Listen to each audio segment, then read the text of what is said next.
অপু বিশ্বাস বললেন, আমি পুনরায় আমার স্বামীর সঙ্গে সংসার করছি। আমার স্বামী একটি ভুল করেছিল, সেই ভুলের মাসুল সে দিয়েছে। এখন সে আমার কাছে সরি বলেছে, আমিও তার কাছে আমার করা ভুলগুলো স্বীকার করেছি।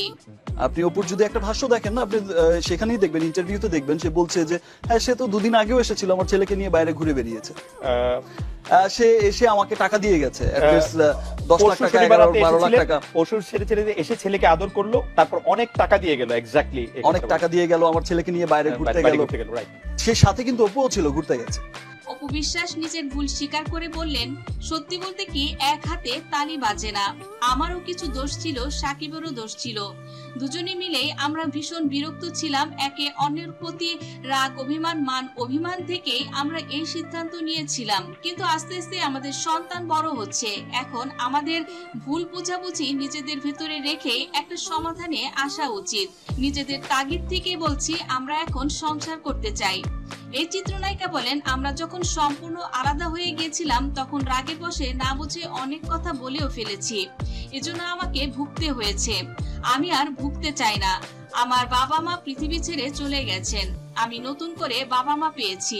শুধু স্বামী নয়, সন্তান, শ্বশুর শাশুড়ি, ননদ সহ পরিবারের সবাইকে নিয়ে সুন্দরভাবে আমি এখন জীবন পার করতে চাই।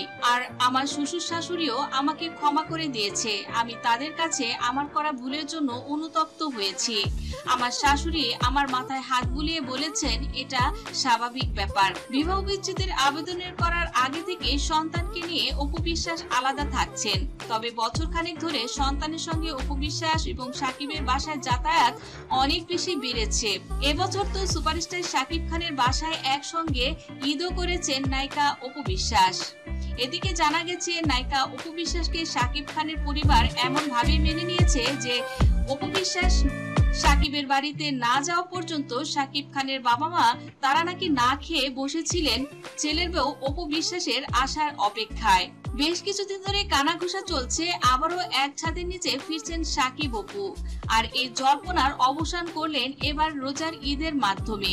বিষয়টা অপু যাই করেছে, না বুঝে করেছে, ইমোশনাল হয়ে করেছে, আজ হয়তো তার উপলব্ধি হচ্ছে যে সে আসলেই ভুল করেছে।